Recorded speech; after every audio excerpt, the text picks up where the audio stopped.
Assalamualaikum warahmatullahi wabarakatuh.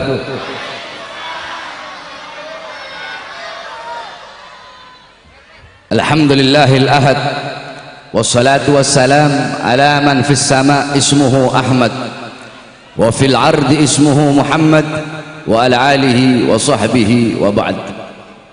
Yang saya cintai, yang saya muliakan, para alim ulama, para habaib, para kiai, para asatid, para tokoh masyarakat, para aparat pemerintah, wabil khusus Al-Habib Diya Ibn Syahab beserta para habaib dan alim ulama yang lain yang saya cintai, yang saya muliakan, segenap panitia peringatan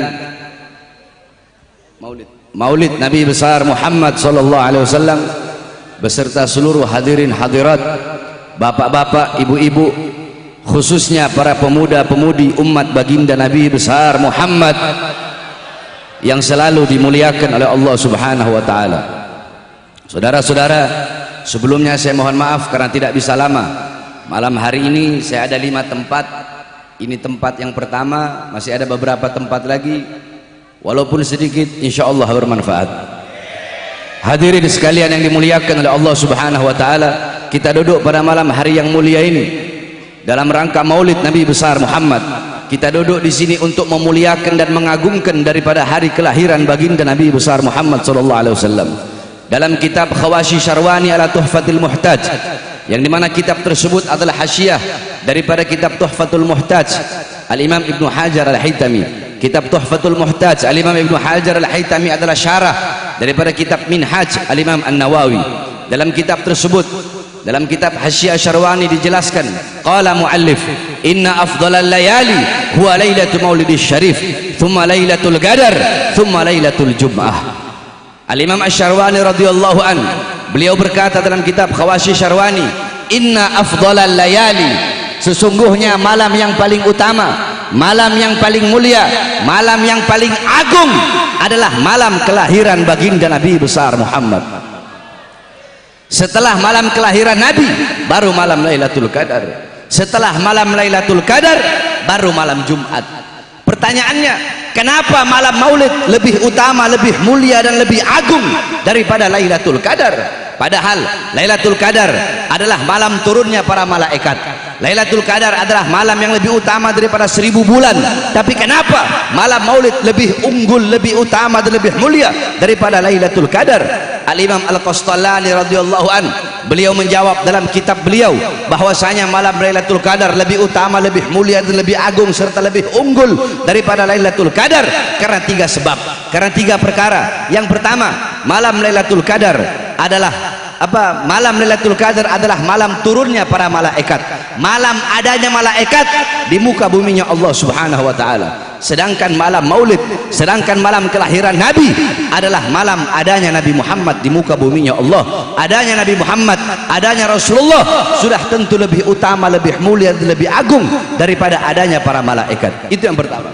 Yang kedua, malam Lailatul Qadar adalah malam yang dimana pada malam tersebut adalah anugerah Allah untuk baginda Nabi besar Muhammad sallallahu alaihi wasallam.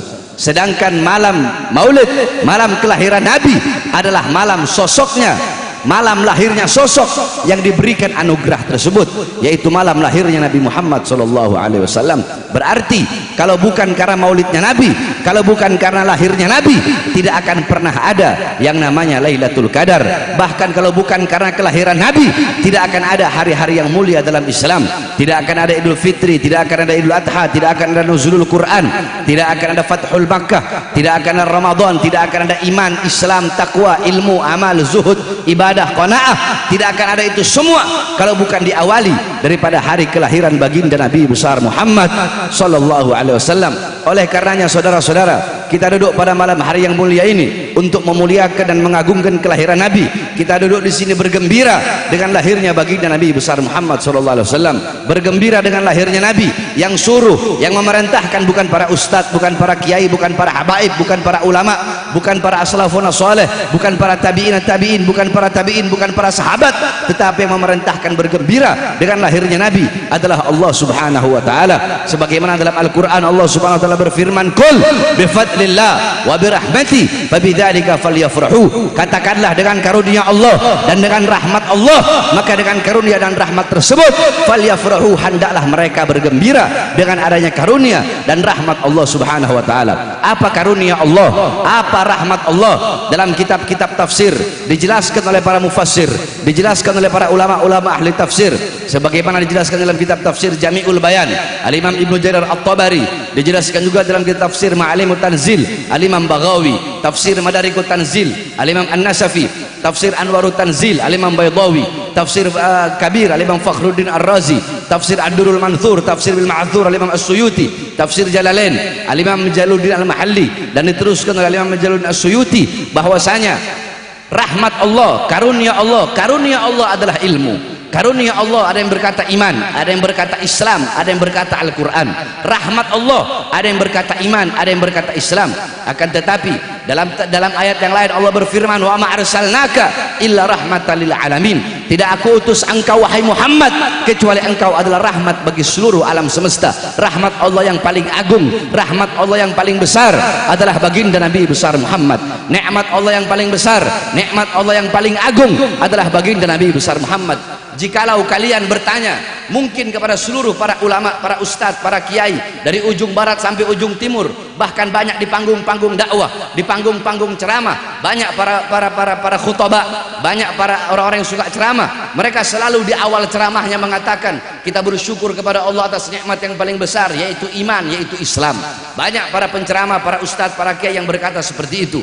Jikalau kalian bertanya kepada seluruh para ulama dari ujung barat sampai ujung timur, kebanyakan jikalau kalian bertanya apa nikmat yang paling besar, apa nikmat yang paling agung, maka mereka akan menjawab iman, mereka akan menjawab Islam.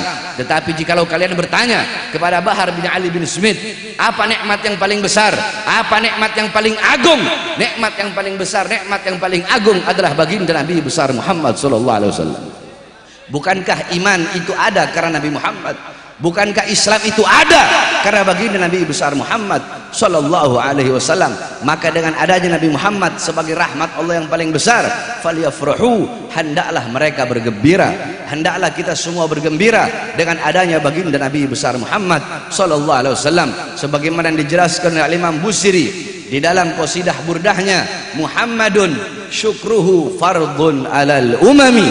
Muhammad bersyukur dengan adanya beliau, bersyukur dengan lahirnya beliau, wajib bagi setiap umat untuk bersyukur dengan adanya baginda Nabi besar Muhammad sallallahu alaihi wasallam. Saudara-saudara, jangankan bersyukur dengan adanya Nabi, jangankan bersyukur dengan lahirnya cahaya alam semesta, yaitu baginda Nabi besar Muhammad sallallahu alaihi wasallam. Kita berpuasa pada hari Asyura, puasa tersebut menjadi ibadah sunnah yang tidak pernah ditinggalkan oleh baginda Nabi besar Muhammad sallallahu alaihi wasallam. Itu asal usulnya, asbabnya, sebab-sebab daripada kita disunnahkan berpuasa pada hari Asyura. Nabi Muhammad pernah bertanya kepada orang-orang Yahudi Madinah tentang puasa mereka pada hari Asyura. Mereka menjawab, kami berpuasa pada hari Asyura karena kami bersyukur kepada Allah, karena kami bersyukur dan berbahagia atas selamatnya Musa dari kejaran Fir'aun. Maka karena kami bersyukur kepada Allah untuk mengungkapkan rasa syukur kami, untuk mengungkapkan kebahagiaan kami, maka kami pun berpuasa. Apa kata Rasulullah? Nahnu ahaqqu bi Musa minkum, kami lebih berhak atas Musa daripada kalian. Nabi Muhammad pun berpuasa dan memerintahkan kepada para sahabat untuk berpuasa pada hari Asyura sehingga menjadi ibadah sunnah. Saudara-saudara, berpuasa pada hari Asyura sunnah bagi kita umat Islam. Kenapa? Karena bersyukur dan bergembira atas selamatnya Nabi Musa dari kejaran Fir'aun menjadi ibadah sunnah bagi kita. Maka bagaimana kita bersyukur kepada Allah bukan hanya atas selamatnya Musa saja, akan tetapi atas selamatnya seluruh alam semesta berkat adanya baginda Nabi besar Muhammad sallallahu alaihi wasallam. Jikalau bergembira dan bersyukur kepada Allah atas selamatnya Fir'aun menjadi ibadah sunnah, atas selamatnya Musa dari kejaran Fir'aun menjadi ibadah sunnah, maka bagaimana kita bersyukur kepada Allah atas selamatnya seluruh alam semesta berkat adanya baginda Nabi besar Muhammad sallallahu alaihi wasallam. Bukankah dikatakan fa kaifa tad'u ila dunya daruratuman laulahu lam tukhrajid dunya minal adami. Bagaimana mungkin Nabi Muhammad akan tertarik kepada kemewahan dunia, kejayaan dunia, kesenangan dunia, kemakmuran dunia, sedangkan kalau bukan karena Nabi, dunia tidak akan pernah keluar dari ketiadaannya. Dunia tidak akan pernah ada kalau bukan karena baginda Nabi besar Muhammad sallallahu alaihi wasallam. Karena Nabi Muhammad bukan hanya Nabi Musa, para nabi, para rasul, Nabi Allah Adam, Idris, Nuh, Saleh, Ibrahim, Ismail, semuanya selamat berkat baginda Nabi besar Muhammad sallallahu alaihi wasallam. Nabi Allah Adam alaihissalam, Allah terima taubatnya selama ratusan tahun, 450 tahun Allah belum terima taubat Nabi Adam. Nabi Allah Adam Allah turunkan di bawah kaki gunung Himalaya di India. Siti Hawa Allah turunkan di Jeddah. Iblis Allah turunkan di Basrah. 450 tahun Allah belum terima taubat Nabi Adam. Allah terima ketika di Mekah. Kenapa? Karena membawa nama baginda Nabi besar Muhammad sallallahu alaihi wasallam. Nabi Allah Adam terselamatkan berkat Nabi Muhammad. Nabi Allah Nuh Allah selamatkan dari banjir berkat Nabi Muhammad, karena dalam tulang sulbinya terdapat nur baginda Nabi besar Muhammad. Nabi Allah Ibrahim Allah selamatkan dari api Namrud, karena dalam tulang sulbinya terdapat Nabi Muhammad SAW, cahaya Nabi Muhammad. Nabi Allah Ismail alaihissalam Allah selamatkan dari penyembelihan Nabi Allah Ibrahim. Kenapa? Karena dalam tulang sulbinya terdapat nur baginda Nabi besar Muhammad. Para nabi, para rasul, bukan hanya Nabi Musa, Nabi Allah Ibrahim, bapaknya para nabi, bapaknya para rasul Allah selamatkan berkat dalam tulang sulbinya terdapat nur baginda Nabi besar Muhammad. Para nabi, para rasul terselamatkan beserta seluruh alam semesta berkat adanya baginda Nabi besar Muhammad. Maka sudah menjadi kewajiban bagi kita umat Islam untuk bersyukur dengan adanya baginda Nabi besar Muhammad sallallahu alaihi wasallam. Oleh karenanya saudara-saudara sekalian, khususnya para pemuda-pemudi Islam, pulang dari ini acara maulid, bawa akhlaknya Nabi, bawa ilmunya Nabi, bawa amalnya Nabi, bawa waroknya Nabi, bawa khaufnya Nabi, bawa khasyahnya Nabi, bawa zuhudnya Nabi. Jadikan Nabi Muhammad sebagai engkau punya teladan, sebagai engkau punya uswah, engkau punya pedoman, engkau punya idola dalam kehidupan sehari-hari. Karena tidak ada teladan yang lebih baik, tidak ada pedoman yang lebih baik, tidak ada idola yang lebih baik selain daripada baginda Nabi besar Muhammad sallallahu alaihi wasallam. Jadikan Nabi Muhammad sebagai engkau punya teladan, engkau punya pedoman. Berpegang teguhlah engkau kepada Al-Qur'annya Nabi Muhammad, kepada kitabnya Nabi Muhammad, kepada sunnah-sunnah baginda Nabi besar Muhammad sallallahu alaihi wasallam. Senangkan Nabi Muhammad, gembirakan Nabi Muhammad dengan menghidupkan engkau punya rumah tangga dengan ajaran Nabi Muhammad sallallahu alaihi wasallam, dengan agama Nabi Muhammad sallallahu alaihi wasallam. Saudara-saudara sekalian yang dimuliakan oleh Allah Subhanahu wa taala, wasiat saya terakhir bagi seluruh para pemuda-pemudi Islam, wahai para pemuda-pemudi Islam, syubbanul yum rijalul ghad, pemuda-pemuda masa kini adalah pemimpin-pemimpin di masa yang akan datang. Baik buruknya bangsa, baik buruknya negara, baik buruknya agama ke depan tergantung daripada kalian, wahai para pemuda-pemudi. Jikalau pemuda-pemudinya baik, pemuda-pemudinya taat kepada Allah, pemuda-pemudinya patuh kepada Allah, pemuda-pemudinya mengikuti Al-Quran dan mengikuti sunnah-sunnah Rasulullah, mengikuti para ulama, mengikuti para as-salafus saleh, maka besok agama kita bakal dipegang oleh orang-orang yang baik, bakal dipegang oleh ulama-ulama yang lurus, bakal dipegang oleh ulama-ulama yang tidak bisa dibeli, ulama-ulama yang tidak bisa disogok, ulama-ulama yang tidak bisa disuap. Jikalau anak-anak mudanya baik ke depan, agama bakal dipegang oleh orang-orang yang baik, negara bakal dipegang oleh para pejabat-pejabat yang baik, para aparat-aparat yang baik. Tetapi kalau anak-anak mudanya rusak, jikalau para pemuda-pemudi rusak, pada pemuda-pemudi buta Al-Quran, tidak mengenal agama, jauh dari Allah, jauh dari Rasulullah, anak-anak mudanya melakukan maksiat, mungkarat, dolalat, sayyiat, mukhalafat, anak-anak mudanya mabuk-mabukan, anak-anak mudanya narkoba, anak-anak mudanya berjudi, anak-anak mudanya melacur, anak-anak mudanya pergaulan bebas, anak-anak mudanya buta agama, maka besok ke depan bangsa kita, negara kita bakal menjadi negara yang buruk, negara kita bakal jadi negara yang rusak, bangsa kita bakal menjadi bangsa yang rusak, agama bakal dipegang oleh orang-orang yang rusak. Oleh karenanya para pemuda-pemudi Islam harus menjadi pemuda-pemudi yang selalu berada di barisan paling depan untuk menyampaikan kebenaran. Jangan pernah engkau takut untuk menyampaikan kebenaran, jangan pernah engkau takut menyampaikan yang hak itu hak dan yang batil itu batil. Saudara-saudara, kebenaran adalah milik Allah dan Allah pasti akan memenangkan sesuatu yang menjadi miliknya. Saudara-saudara, kita tidak butuh kepada 1000 pemuda yang lembek, Kita tidak butuh kepada 1000 pemuda yang tidak memiliki himmah, yang tidak memiliki ghirrah di dalam berjuang untuk agama, untuk bangsa, dan untuk NKRI yang kita cintai. Kita tidak butuh kepada 1000 pemuda yang tidak memiliki rasa kecemburuan apabila bangsa dijajah, apabila bangsa dinista, apabila agama dinista, apabila agama dihinakan. Tetapi kita lebih memilih satu pemuda tetapi dalam hatinya berkobar api-api perjuangan, satu pemuda tetapi tidak pernah mundur walaupun satu langkah di dalam membela kebenaran. Saudara-saudara sekalian yang dimuliakan oleh Allah Subhanahu wa taala, jangan pernah engkau takut untuk menyampaikan kebenaran.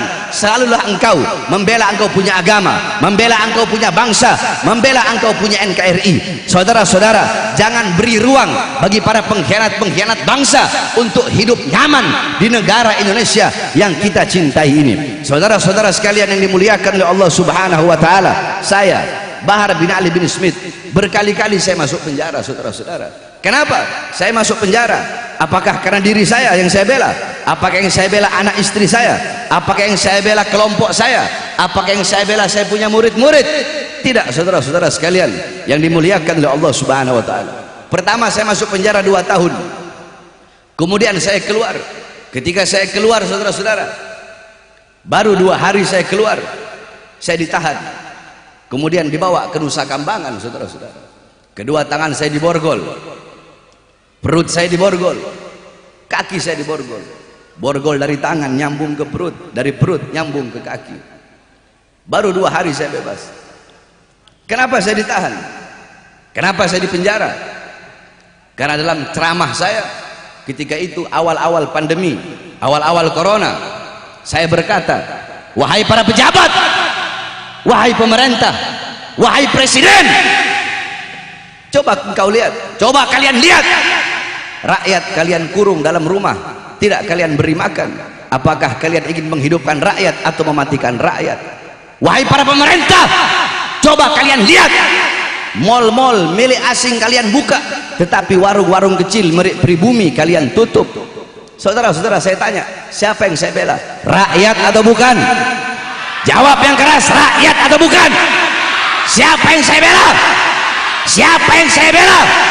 Siapa yang saya bela? Yang saya bela rakyat, saudara-saudara. Demi bangsa, demi rakyat, jangankan hanya di penjara, nyawa saya, jiwa saya murah harganya untuk tumpah, saudara-saudara.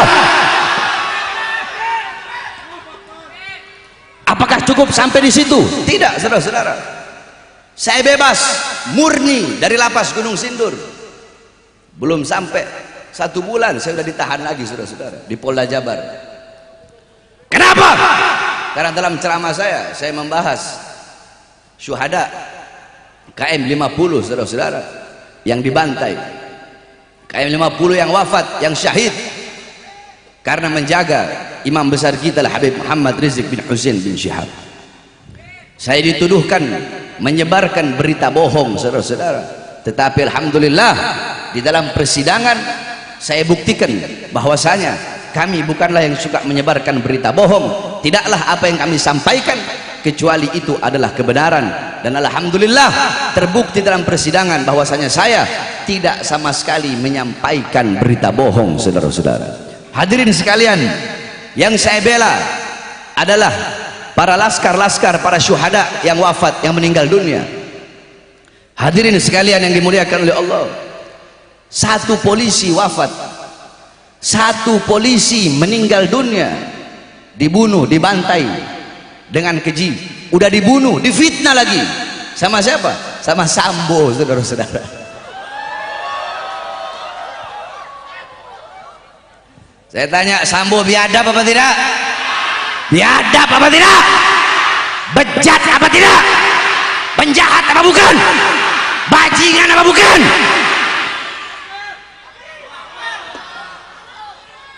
Anak buahnya yang jadi bunuh, apalagi yang lain, saudara-saudara. Sesama polisi aja dimakan, apalagi yang bukan polisi. Betul? Betul. Saudara-saudara, 1 polisi wafat, 1 polisi meninggal dunia, seluruh Indonesia geger. Betul? Betul. Nah, itu 1 polisi yang wafat, maka bagaimana dengan 6 laskar, saudara-saudara? Apakah mereka bukan bangsa Indonesia? Apakah mereka bukan rakyat? Apakah mereka bukan anak-anak bangsa? Satu polisi wafat, sambonya ditahan, sambonya ditangkap. Dari presiden sampai kapolri semua angkat bicara, semua turun tangan. Kenapa 6 laskar yang wafat semuanya diam, semuanya bungkam? Saudara-saudara, saya tanya, adil apa tidak?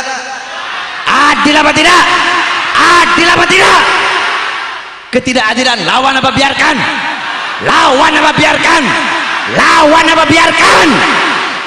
Oleh karenanya saudara-saudara, Bahar bin Smith tidak akan pernah capek. Tidak ada kata capek, tidak ada kata kapok, tidak ada kata lelah di dalam memperjuangkan keadilan, di dalam menyampaikan kebenaran. Saudara-saudara, jasa saya, raga saya bisa para pengkhianat-pengkhianat bangsa penjarakan. Jasad saya sampaikan, hei kalian, kalian bisa memenjarakan jasad saya, kalian bisa memborgol tangan saya, perut saya, kaki saya, kalian bisa memenjarakan mata saya daripada melihat dunia luar. Tetapi demi Allah, suara-suara kebenaran yang saya sampaikan tidak akan pernah bisa kalian penjarakan.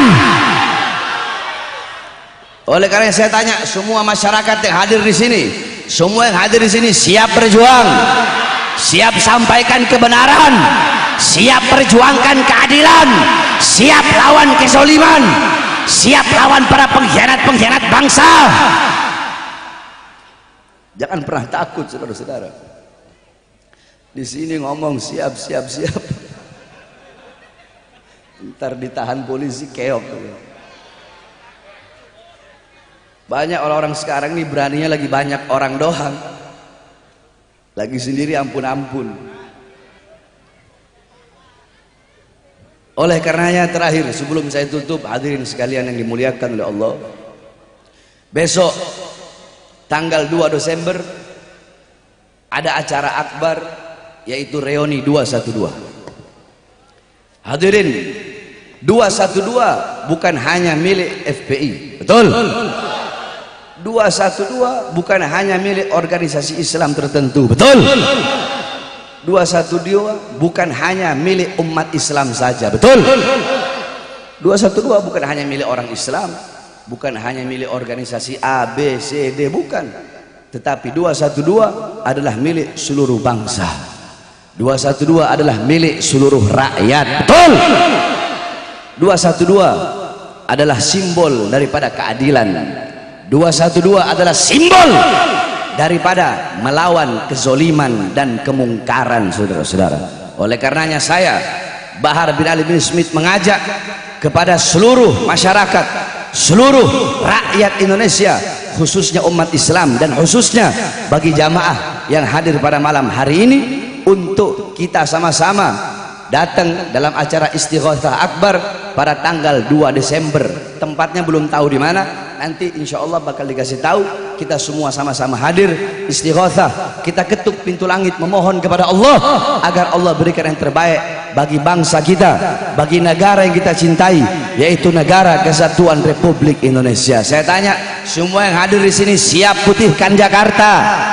Siap putihkan Jakarta pada reuni 212? Siap datang, siap bawa keluarga, siap putihkan Jakarta, siap ketuk pintu langit, siap memperjuangkan keadilan, siap melawan kezaliman.